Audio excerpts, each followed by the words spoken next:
फिर माशाल्लाह मेरे 26 मुल्कों में पेशेंट हैं। उनके जो कस्टमाइज्ड ट्रीटमेंट प्लान्स मैंने बनाने होते हैं, उन केस स्टडीज़ को भी मैंने पढ़ना होता है बिकॉज़ तो आपका नाश्ता हो गया, आपने अंडा लिया और उसके अंडा और साथ साथ अपनी ही ब्रांड का ग्लूटेन फ्री आटे की रोटी बिल्कुल छोटी सी लेती हूँ। मैं हमेशा कहती हूँ कि जो लोगों का हादसा बहुत तेज़ होता है, जो लोग बड़े स्ट्रीट स्मार्ट होते हैं, एकेडमिकली स्मार्ट होते हैं और दुबले पतले होते हैं, वो हमेशा गोश्त बहुत खाते हैं।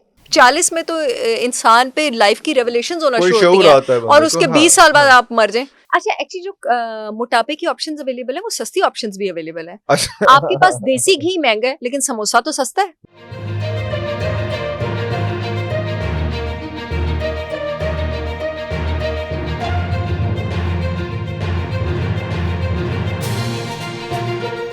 कॉफी हो गई और उसके बाद आपने क्या किया? उसके बल्कि कॉफी से भी पहले पानी पानी सबसे पहले नाश्ते मैं में। अपना ही या एक्चुअली आपको बता रही हूँ, मैं अपनी ही ब्रांड का सेब का सिरका लेती हूँ, हम्म, पानी पीती हूँ, उसके बाद मैं कॉफी लेती हूँ। मैं कम से कम 1.5 घंटा वॉक करती हूँ, कम से कम।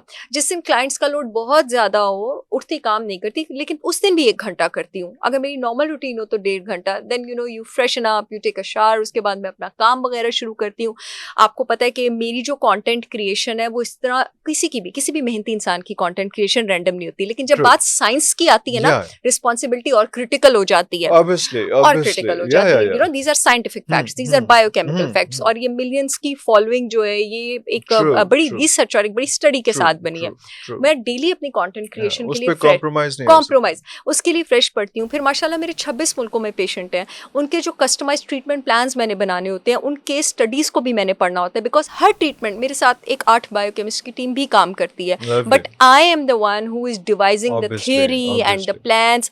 सो एक्चुअली बेसिकली पता लगता नहीं है कि 4 5 6 घंटे वो वाले कब कैसे गुजर जाते कैसे हैं बिफोर गुजर आई गए? Step out of the home.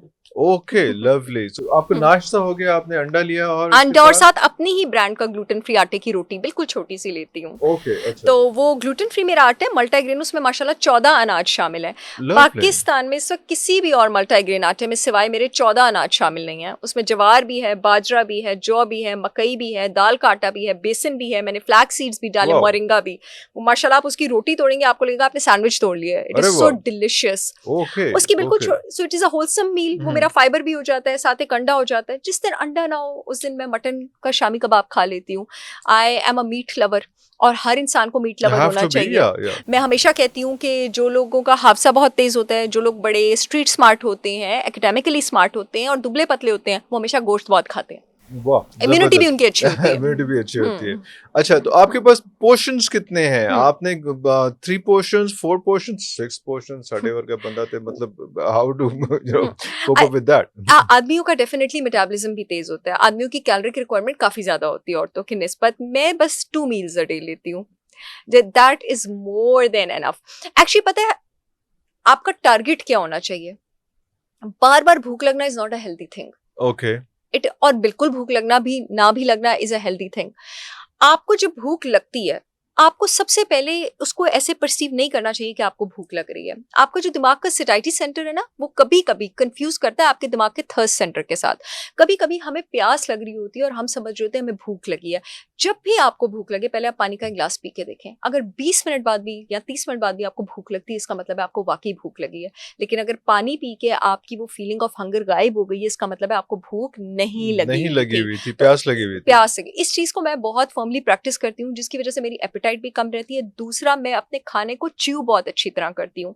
हमारे यहाँ पे स्पेशली पाकिस्तान में, और हम लाहौरियों में, मैं खुद भी लाहौरी हूँ, हम लाहौरी में बहुत कल्चर, हम खाना बहुत तेजी से ट्रू खाते हैं ट्रू जैसे खाना कहीं ट्रू भाग ट्रू रहा है। भाग रहा है because true. Lahoris love food, we हाँ लव फूड, हाँ आई ऑल्सो लव तो फूड। लाहौर में रहते हुए इतना करना मतलब It's just it's a global exposure. It's okay not these things have developed through a global exposure. बहुत लोगों से सीखा है, बहुत लोगों से समझा है, सीखने की कोशिश की है, ट्रैवल करके, वर्चुअली, और एंड ऑल ऑफ दैट। अच्छे अच्छे उस्ताद रहे हैं, अल्लाह का शुक्र है। आर्मी मेडिकल कॉलेज में one of the finest professors और डॉक्टर्स होते हैं दुनिया के। मैं वाह बहुत लकी हूँ कि मैंने वहां से पढ़ा है। वहां से पढ़ा है। सो दूसरी चीज जो है आपके पास, अगर आपको बार बार भूख लगती है तो उसका भी यही मतलब है कि या तो आप प्री डायबिटिक हो रहे हैं, या तो आपके जो स्ट्रेस हार्मोन के लेवल्स हैं वो आपके पास रेगुलेटेड नहीं है। It is not a good thing. और वैसे भी मैं हमेशा ये कहती हूँ कि खाना खाना बीमारियों का इलाज नहीं है, भूखे रहना बीमारियों का इलाज है। इंसान की जो एवोल्यूशन हुई है, जो हिस्ट्री से एवोल्यूशन हुई है, इंसान पहले अपनी खुराक कैसे लेता था? हम हंटर्स थे, हम शिकार करके शिकार अपनी खुराक करते थे। खाते थे। अल्लाह ताला ने हमारी बॉडी को प्रोग्राम ही नहीं किया। We were not meant to be resting on a table and food was not supposed to be served there. We were meant to be fighting for our food. For the food. This body is supposed to survive and thrive through fighting. इस body को Allah ने इससे नहीं बनाया कि ये पूरा दिन सोफे पे बैठे इसके सामने खाना है। ये हम अपनी नेचर के अगेंस्ट जा रहे हैं। जब आप अपनी नेचर के अगेंस्ट जाते हैं, कुदरत के लॉस के अगेंस्ट जाते हैं, तो आप बीमार ही होते हैं। ये सब कोई इत्तेफाक नहीं है कि पीसीओएस का इंसिडेंस ऐसे ऊपर जा रहा है, ऑटिज्म का इंसिडेंस ऐसे ऊपर जा रहा है, डायबिटीज और ओबेसिटी का इंसिडेंस ऐसे ऊपर जा रहा है। जो मीन एवरेज स्पैन है, लाइफ स्पैन Yeah, लोगों yeah. का, वो ऐसे नीचे आ रहा है। Down स्पेशली जा रहा है। पाकिस्तान में तो बिल्कुल ही 60 पे आ गया है। 60 क्या स्पैन है जी। हम्म। 40 में तो इंसान पे लाइफ की रेवलेशंस होना कोई शुरू शऊर होती आता है हैं बंदे और को, उसके हाँ, 20 साल बाद हाँ। आप मर जाएं। मर जाएं, ठीक है, बिल्कुल सही, तो यही हाँ, हमारा हाँ, है ना। बिल्कुल तो सही, ये बिल्कुल सारी सही। चीजें क्योंकि हम नेचर के अगेंस्ट जा रहे हैं।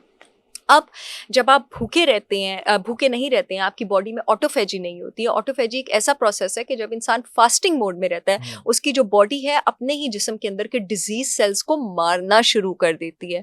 जो इंसान अपने गट को रेस्ट नहीं देता, वो ऑटोफेजी के फायदे उठा ही नहीं सकता। फास्टिंग से ना सिर्फ आपकी बॉडी की डिजीज प्रोटीन्स निकलती हैं, अब इन डिजीज प्रोटीन्स में आपकी ऐसी प्रोटीन्स भी निकल सकती हैं बॉडी से जो कैंसर कर सकती थी आपको। आपने फास्टिंग करके अपनी बॉडी से उसको निकाल दिया।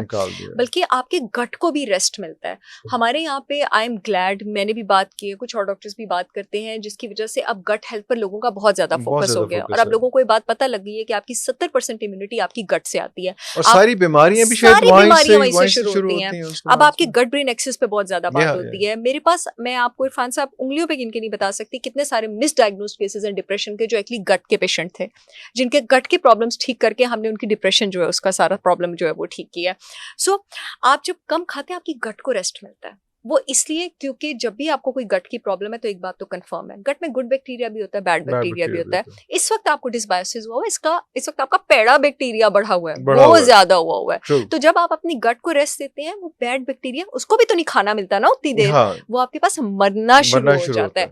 गट हीलिंग प्रोग्राम में जब मैं अपने पास, क्योंकि गट हील होना शुरू होने में कम से कम 90 दिन लगते हैं, 3 महीने, तो जब भी मेरे पास कोई पेशेंट एनरोल होता है गट हीलिंग के लिए, वो 60 दिन के लिए तो 6 महीने के लिए तो एनरोल होता है। पहले 3 महीने मैं उनको स्ट्रिक्ट फास्टिंग पे रखती हूँ, क्योंकि गट हीलिंग हो ही नहीं सकती है जब तक आप खाना बंद ना करें। उसके साथ मेरे कुछ और भी प्रोटोकॉल्स हैं। मेरी ब्रांड का एक गट रिपेयर पैकेज भी है, जिसमें मैंने गट की एलो प्रिपरेशंस भी रखी हुई हैं, कुछ मैंने गट के हीलिंग पाउडर्स भी रखे हुए हैं। वो सारी चीजें भी मैं उनको रिकमेंड करती हूँ। वो सारा अगर आप लोग चाहें ऑर्डर कर सकते हैं। बॉक्सेस के ऊपर मेथड ऑफ यूजेज मेंशन्ड है, ISO सर्टिफाइड है, कोई साइड इफेक्ट्स नहीं है। सो वो सारा, फिर और डिपेंडिंग पेशेंट को क्या प्रॉब्लम है उसकी वो सारी रूटीन वगैरह डिवाइस करके, लेकिन ऑलमोस्ट शुरुआत हर चीज की मुंह बंद रखने से ही होती है, हर बीमारी की शफा की ऑलमोस्ट।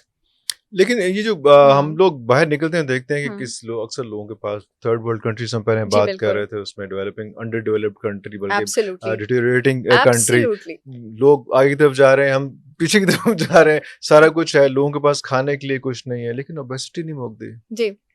अच्छा, एक्चुअली जो मोटापे की ऑप्शंस अवेलेबल है, वो सस्ती ऑप्शंस भी अवेलेबल है। आपके पास देसी घी महंगा है, लेकिन समोसा तो सस्ता है। तो अब देसी घी आपको मोटा नहीं करता, ये भी एक बहुत बड़ी मिथ है।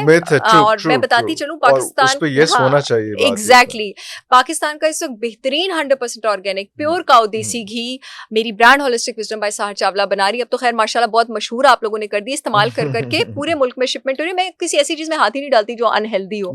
अब देसी घी महंगा, ऑफ कोर्स महंगा है, लेकिन समोसा सस्ता है, पकौड़े सस्ते हैं, तो मोटापा आपको देसी घी से तो नहीं हो रहा, पकौड़े समोसे से हो रहा है, देसी घी हो रहा है, बदनाम देसी घी हो रहा है। अब एवोकाडो महंगा है, तो सेहतमंद चीजें तो एक्चुअली महंगी हैं। अब सैल्मन महंगी है, सेहतमंद चीजें तो एक्चुअली महंगी हैं। फल आपके पास महंगा है, गोश्त आपके पास महंगा है, लेकिन आलू के चिप्स आपको कंपैरेटिवली सस्ते मिल जाएंगे। बिस्किट का पैकेट आपको कंपैरेटिवली सस्ता मिल जाएगा, छोटा चिप्स का पैकेट आपको सस्ता मिल जाएगा, निम्को आपको सस्ती मिल जाएगी। इस तरह लोग मोटे हो रहे हैं।